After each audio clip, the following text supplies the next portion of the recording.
Here we are on the road to Martin for NAMM 2018. A lot of people are in sunny California with their t-shirts and their palm trees, and we're bundled up because we're stuck here in Pennsylvania, but we're going to make the most of it. I'm here with Spoon Phillips in the middle of a driving lesson, and this is where you check both ways. Hop on it. We're moments away from seeing most of the new NAMM models, but full disclosure, we've already had our mitts all over one of the most special new additions this year, the OOC 21 TSP Spoon Edition. And everybody here at Maury's Music is just so proud to be involved with this. We're flattered that Spoon will let us bring his perfect guitar to the masses. Most people are going to design the perfect custom for themselves, and they do just that. But in this case, the guitar is too special, it's too unique, and it's too cool to just make one. I want to say thank you to Spoon for letting us be involved, and I've got a couple of questions. Sure. Well, I've got to say thank you guys for helping put all this together. It is in fact the Spoon Phillips Custom Artist Edition, available only at Maury's Music, where you get it for less.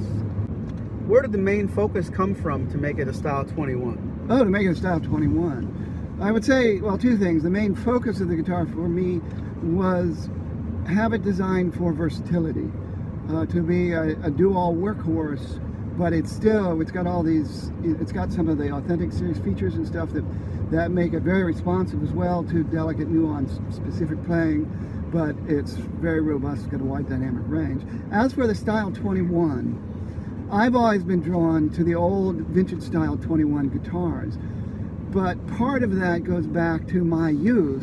When I was a kid, David Lindley, who was one of my first real guitar influences. His lead guitar work on the early Jackson Browne albums, particularly the For Every Man album, is really a clinic in how a sideman can add so much to a song or an entire record without overdoing things and without being too flashy or adding a bunch of fireworks. Oh, yeah. Really tasty work. Sometimes it's simple, but it's just the right notes in the right place. And I found out eventually that Mr. Dave's favorite recording guitar was a vintage 0021 from the early 1940s. Really? And so that clued me into wanting to find them. And when, the first time I saw one, absolutely loved the features in the vintage Style 21s. And then later on, my friend Tim Teal, the director of instrument design at Martin, he came up with a very cool guitar that just went right to my heart. That was the OM21 Special. They never made OM21s in the old days. So he took the OM design, which is the long scale auditorium size guitar, and he went looking in the museum for inspiration, and he found a 1905 0021 that really spoke to him. Wow. And he based that guitar on that, but then added the fretboard of a pre-war 0021. And so I took inspiration from Tim's guitar in making this guitar. And so between Mr. Dave and Mr. Tim, that's where I came up with the idea for the guitar and for the styling. Nice. I'll start the camera, but it's all right. Playing with you over the years and watching you play on these videos, I get a sense of what you might design in a custom. And one of the things that kind of caught me off guard, and it's interesting to talk about, where did the large sound hole come from? Well, the large sound hole came from Tony Rice's D28. No, actually, Martin has put it on a variety of models, and I've always liked them.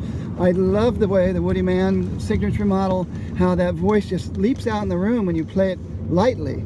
It's like it has its own volume control, or so that it's you can play it hard or delicately, and everything is really heard.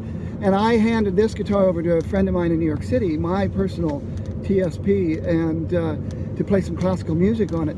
And it's gorgeous. And that's not the kind of music I play, so it just speaks to the versatility. But also, this is a short scale triple knot. So the 000 size with the short scale neck, it has less string tension, or the same size bracing, same size top as an OM.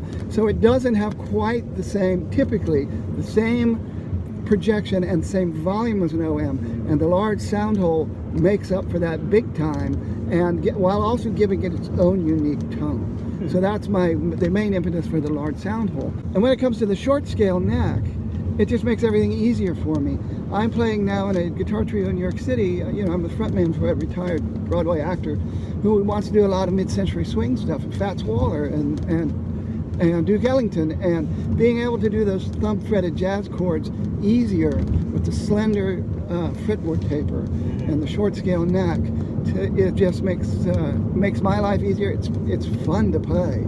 And as much as I was an OM guy growing up and a V-neck guy growing up, I'm totally converted now to this neck, and I'll probably put it on any guitar I have from now on. And I don't know the Martin lineup as well as you do, but I can't think of another Martin guitar that has short scale with a large sound hole. No, I don't think I'm not sure there's ever been an Auditorium Martin with a large sound hole unless somebody else has ordered one as a personal custom. And so I think this has a combination of, you know, of vintage 00021 features, the Guatemalan rosewood. It sounds different than Madagascar and Cocobolo and Amazon. It's got its own sound, and while all of them can have certain things that make me think of the older Brazilian rosewood guitars, this to me has that rich bottom end and glassy fundamentals that remind me of some of my favorite Brazilian rosewood Martins. And so at home I've got 2 Brazilian Martins, and I've got 2 Madagascar Martins, and now I've got this fabulous Guatemalan rosewood custom artist edition that I'm so proud of. So I hope you folks will play it and like it as much as I do. Well, we're really flattered and appreciative to be involved in this project, and I can't wait to see that. We're going to get a couple. I think they're due in March, and I'm going to have to really test them out when they get here. Well, I'm glad I got a chance to bring mine out here to Maury's Music and get it on video. So the video you're going to see of Maury's Music for the time being that I'm playing is in fact my personal guitar, but all the guitars that are coming out are exact replicas of it, and with certain exceptions, because as an artist I feel like a guitar should have any neck they want. So this short scale triple knot can be ordered with the nut width and the fingerboard taper and the neck profile that is most comfortable for you, and that's one of the advantages of this being a dealer artist custom edition rather than one of the big fancy Martin signature models that Maury's Music is willing to accept orders for custom necks just for you. Well, we're here. We're here at Martin. Yeah, very excited. I can't wait to get my hands on that D45 John Mayer. All right. NAMM 2018.